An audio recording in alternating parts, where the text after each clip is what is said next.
রাজ্যে পালাবদল হয়েছে। এবার দীঘার জগন্নাথ মন্দিরে রথযাত্রায় সেই পরিবর্তনের ছোঁয়া লক্ষ্য করা গিয়েছে। প্রাক্তন মুখ্যমন্ত্রী মমতা বন্দ্যোপাধ্যায়ের হাত ধরে 2025 সালে অক্ষয় তৃতীয়ার দিন উদ্বোধন হয়েছিল দীঘার জগন্নাথ মন্দিরের।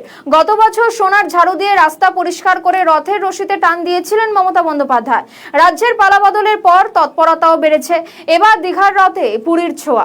রাজবেশে সেজেছেন জগন্নাথ, বলরাম এবং সুভদ্রা। পুরী থেকে আনা বিশেষ রাজমুকুট পরে আজ জগন্নাথ, বলরাম, সুভদ্রা রথে উঠেছেন।